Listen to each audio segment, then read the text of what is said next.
Bharatiya Janata party की कार्यकारिणी में क्या खास है, क्या प्रस्ताव आने हैं और क्या कार्य योजना बननी है, इस पर बात करने के लिए मेरे साथ बीजेपी यूपी के प्रवक्ता समीर सिंह जी हैं। समीर सिंह जी, चुनाव जीतने के बाद पहली कार्यकारिणी की बैठक है, क्या खास होगा इस बैठक? निश्चित रूप से ये कार्यकारिणी ऐतिहासिक है। हम दोबारा सरकार बनाए हैं और बड़ी बहुमत की सरकार बनाए हैं। माननीय प्रधानमंत्री जी के 8 साल पूरे होने के उपलक्ष्य में आगे हम अभियान को लेने वाले हैं और भारतीय जनता पार्टी की कार्यकारिणी में पिछले कामों की समीक्षा और आगे के कामों की योजना बना के हम उस पर काम करते हैं। और माननीय प्रधानमंत्री जी के 8 वर्ष पूरे हो रहे हैं और उत्तर प्रदेश में हम दोबारा सरकार बनाए हैं। इस नाते इन सभी विषयों को लेके, सरकार की उपलब्धियों को लेके हम समाज के अंदर जाने वाले हैं, अभियान लेने वाले हैं, जिलों में बड़ी रैलियां करने वाले हैं। लगभग 25,000 ऐसे बूथ हैं जिनको हम अभी तक नहीं जीत पाए हैं, उनको कैसे जीतेंगे इसकी भी योजना पर हम काम करने वाले। ऐसे बहुत सारे मुद्दे हैं जिनको लेके हम कल 29 तारीख को पार्टी के बैठक में हम सब योजना रचना बनाएंगे और उसको आगे कैसे पूर्ण होगा इसकी विस्तृत चर्चा करेंगे। आपने कहा ज़िलों में रैलियां करने वाले हैं, ये किस तरह की रैलियां होंगी, क्योंकि अभी कोई चुनाव तो है नहीं? देखिए, माननीय प्रधानमंत्री जी के 8 साल पूरे होने पर प्रत्येक जिलों में सरकार के योजनाओं का जिनको लाभ मिला है और बाकी अन्य भी समाज के लोगों के साथ बड़ी रैलियों के कार्यक्रम हम करने वाले हैं, जिसमें बड़े पैमाने पर लाभार्थी भी आने वाले हैं और सरकार की योजनाओं की हम चर्चा करने वाले हैं। अच्छा सर, एक सवाल ये कि नगर निकाय के चुनाव 4-6 महीने बाद होने हैं, तो नगर निकाय के चुनाव के लिहाज से भी रणनीति तय होगी कि किस तरीके से स्थानीय निकाय के जो चुनाव हैं, नगर निगमों के, नगर पंचायतों की, ये सब जीते जाए?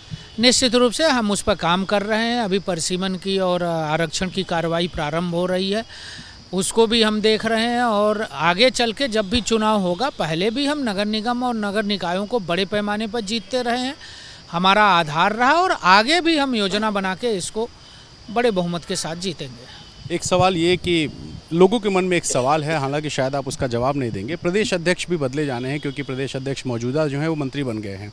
ऐसे में कब तक ये सब कुछ फाइनल हो जाएगा? राज्यसभा पे भी लोगों की निगाहें हैं, तो इस बैठक को उससे भी जोड़ के देख सकते हैं क्या कि एक नई कार्यकारिणी होगी तो उसके बाद फिर प्रदेश अध्यक्ष का नया नाम तय हो जाएगा?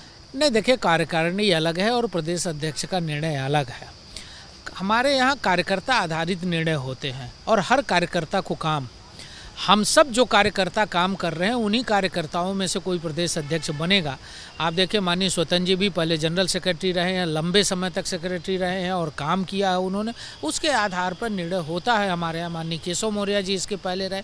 तो हम कार्यकर्ता आधारित दल हैं, कोई भी कार्यकर्ता बनेगा उस कार्यकर्ता को सभी लोग मिलकर सहयोग करके और भारतीय जनता पार्टी कैसे सशक्त हो, मजबूत हो, इसका फैसला हम सब मिलकर करते हैं। एक आखिरी सवाल, बसपा का वोट कहा जा रहा है, दलितों का वोट खासतौर पे इस बार चुनाव में बीजेपी को मिला है, उनको साधने के लिए भी कोई चर्चा परिचर्चा या तवज्जो दिया जाएगा किसी को? जाति आधारित जो कई नेता होते हैं उनको भी कुछ तवज्जो देने की कोशिश?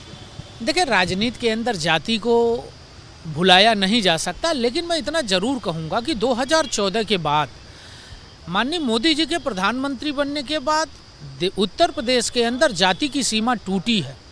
अब दलित बसपा का वोट बैंक है, अदर बैकवर्ड और बैकवर्ड सपा का वोट बैंक है। ये भ्रम उत्तर प्रदेश की जनता ने 2014 में तोड़ा, 17 में तोड़ा, 19 में तोड़ा और 22 में तोड़ा है। इस नाते अब ये कहना कि ये इनका वोट बैंक है, किसी का वोट बैंक नहीं है। एक बड़ा वोट बैंक सरकार के द्वारा किए गए कामों से प्रभावित है और आदरणीय मोदी जी और योगी जी के नेतृत्व में उसको लगता है कि उत्तर प्रदेश का विकास हो रहा है, तरक्की हो रही है, हमारी खुशहाली हो रही है, किसान खुशहाल हो रहा है, महिलाएं सुरक्षित हैं, कानून का राज है। ऐसे बहुत सारे विषयों पर एक अलग प्रकार का वोट बैंक तैयार हुआ है उत्तर प्रदेश के अंदर, जो उत्तर प्रदेश के विकास और तरक्की को आगे बढ़ाना चाहता है। उसमें दलित भी है, उसमें पिछड़ा भी है, उसमें फॉरवर्ड भी है, उसमें ठाकुर भी है, उसमें ब्राह्मण भी है।